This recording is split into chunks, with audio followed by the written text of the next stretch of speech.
एक solar company जिसकी valuation एक वक्त पर 5,000 करोड़ तकरीबन हो चुकी थी, आज उसका मार्केट कैप 100 करोड़ से भी कम हो चुका है। तो ऐसा क्या हुआ कि इसकी स्टॉक प्राइस 90% से भी ज़्यादा क्रैश हो गई? और वी एज एन इन्वेस्टर हम कौन से की लेसन्स इस पर्टिकुलर केस स्टडी से ले सकते हैं from the rise and fall of Gensol engineering? आज इसी की बात करेंगे इस वीडियो में। स्विंगलेस चैनल पे आपका बहुत बहुत स्वागत है।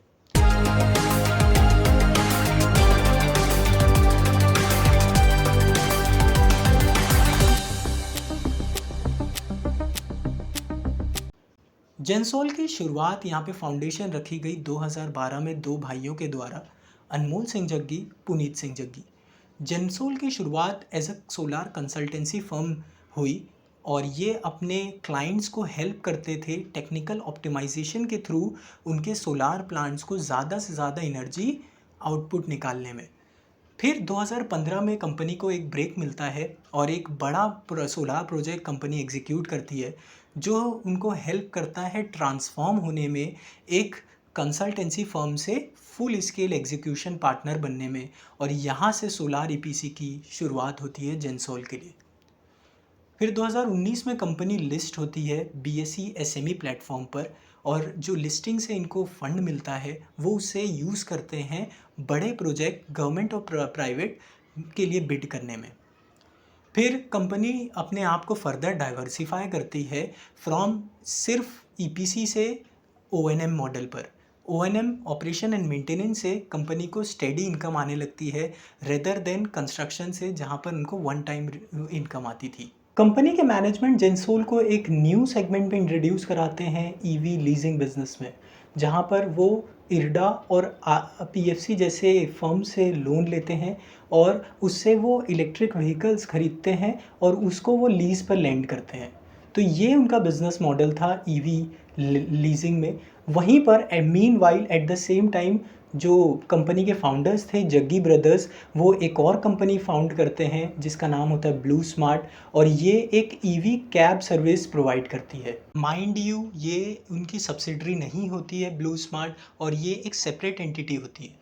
पर वहीं पर जेंसोल जो अपनी ईवी खरीदती है इन इरडा और आर पी एफ सी के लिए हुए लोन से, वो उनको फर्दर ब्लू स्मार्ट को लेंड कर देती है, जिससे उनको एक रेंटल इनकम आती है हर मंथ। फिर आता है FY24, जब कंपनी की ऑर्डर बुक एक्सप्लोड हो जाती है और बहुत मैसिव मैसिव ऑर्डर विन्स होते हैं कंपनी के, और काफ़ी रीनोड कंपनीज जैसे NTPC और कई इंटरनेशनल कॉन्ट्रैक्ट्स भी उनको मिलते हैं दुबई जैसी कंट्रीज़ में, और उनके स्टॉक प्राइस में भी ये रिफ्लेक्ट होता है। रिन्यूएबल प्लस ईवी की स्टोरी पूरी तरीके से रिफ्लेक्ट होती है और एक वक्त पर उनका स्टॉक प्राइस 1400 को भी पार कर जाता है। चूंकि कंपनी के ऑपरेटिंग कैश फ्लो नेगेटिव होते हैं, कंपनी को इस पूरे ईवी फ्लीट को फंड करने के लिए और अपने solar EPC project, massive solar EPC project को यहाँ पर फंड करने के लिए लगातार डेट लेना पड़ता है इरडा और पीएफसी से, और एक वक्त पर कंपनी का डेट टू इक्विटी 3.2 टाइम से भी बढ़ जाता है। कंपनी के पास कैश की इतनी कमी हो जाती है कि कंपनी के प्रमोटर्स को अपने 80% से भी ज़्यादा शेयर्स को प्लेज करना पड़ता है।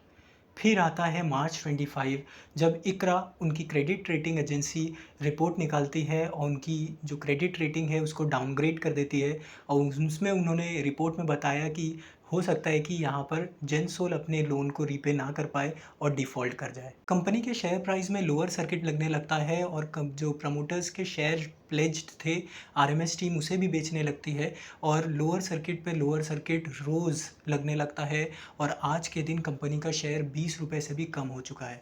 सेबी इस मामले को इन्वेस्टिगेट करती है और कुछ काले सच सामने आते हैं। जेंसोल ने पीएफसी और इरडा जैसी गवर्नमेंट बैक्ड लेंडर से 978 करोड़ का लोन लिया हुआ था, और ये लोन लिया था 6400 ईवी खरीदने का, जो वो ब्लू स्मार्ट को लेंड करने वाले थे। बट उसमें से ये पाया गया कि सिर्फ 4704 ही ईवी ली गई, और जो बाकी बची हुई रकम थी, फंड थी, उसे एक layered network of shell companies जैसे गो ऑटो और वेल रे सोलार जैसी कंपनीज के थ्रू यहाँ पे प्रमोटर के अकाउंट में भेजा गया, जो कि वो अपने पर्सनल यूज़ के लिए यूज़ करते थे। वहीं पर इकरा ने अपनी रिपोर्ट में ये बताया कि कंपनी के प्रमोटर्स ने यहाँ पे फ्रॉड डॉक्यूमेंट्स और एनओसीज यहाँ पे इकरा को सबमिट की थी, जो कि बता रहे थे कि उनके लोन जो है वो पूरी तरीके से रीपेमेंट हो रही है और यहाँ पे कोई भी डिफ़ॉल्ट नहीं हो रहा है, जबकि यहाँ पर जेंसोल कंपनी अपने लोन्स को पहले ही डिफ़ॉल्ट करने लगी थी। कंपनी के प्रमोटर्स पर स्टॉक मैनिपुलेशन का भी आरोप लगाया जाता है और ये कहा जाता है कि अपने सब्सिडरी के थ्रू ये फंड से एक आर्टिफिशियल डिमांड क्रिएट करते थे, जिसकी वजह से स्टॉक प्राइस यहाँ पर स्काई रॉकेट हुआ करता था। ऐसे ही कई आरोप लगाए गए कंपनी के प्रमोटर्स के अगेंस्ट में, पर कंपनी के शेयर होल्डर्स को यहाँ पर भारी नुकसान का सामना करना पड़ा। तो अब आइए बात करते हैं कि हम एज एन इन्वेस्टर ऐसी कंपनीज और ऐसी फ्रॉड चीज़ों से कैसे बच सकते हैं स्टॉक मार्केट में। सबसे पहली चीज़ जिसका आपको बहुत ध्यान देना होगा वो है आरपीटी, रिलेटेड पार्टी ट्रांजैक्शन। जैसे कि हमने इस केस में भी देखा कि जेंसोल अपने नाम पर यहाँ पर लोन ले रहा था, गाड़ी खरीद रहा था और वो फिर लेंड कर दे रहा था एक ऐसी कंपनी को जो कि कंपनी की सब्सिडरी भी नहीं थी, बट वो पूरी तरीके से 100% प्रमोटर डोन थी।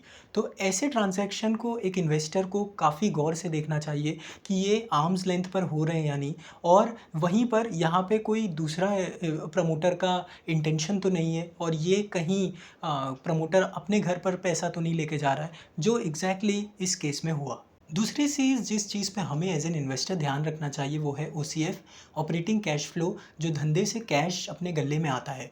अब ग्रोइंग कंपनीज़ में ये अक्सर नेगेटिव होता है, बट हमें इस चीज़ का ध्यान रखना चाहिए कि क्या कंपनी ग्रोथ के चक्कर में लगातार डेट या इक्विटी डाइल्यूट तो नहीं कर रही है, ताकि यहाँ पे लिक्विडिटी क्राइसिस ना आ जाए। इस चीज़ का हमें ध्यान रखना चाहिए।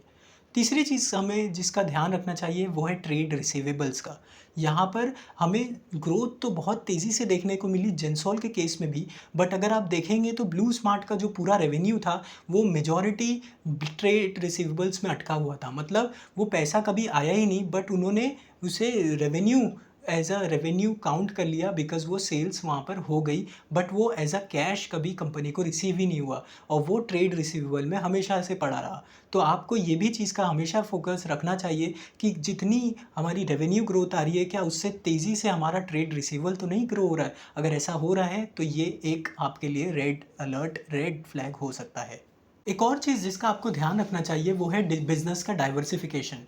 जैसा कि जेंसोल के केस में हुआ, वो वहाँ पर सोलार से ईवी में यहाँ पे एंट्री ले ली और फिर ईवी लीजिंग के बाद अभी उनका एक और प्लान था बाद में ईवी मैन्युफैक्चरिंग का, और जिसमें भी जिसके लिए भी उन्होंने बड़ा लोन लिया था और वहाँ पे भी थोड़ा एग्जीक्यूट किया था उन्होंने प्लान। तो यहाँ पे आपको ये भी चीज़ का ध्यान देना चाहिए कि कंपनी क्या बहुत तेज़ी से अलग अलग सेक्टर में यहाँ पे डाइवर्सिफाई करना चाह रही है क्या अपने आप को। तो अगर आप इन चीज़ों का ध्यान रखेंगे, जहाँ पर आप related party transaction, trade receivables, operating cash flow और वहीं पे ओवर डाइवर्सिफिकेशन, इन चीज़ों का अगर आप ध्यान देते हैं तो आप ऐसे फ्रॉड से और ऐसी कंपनी से बच सकते हैं।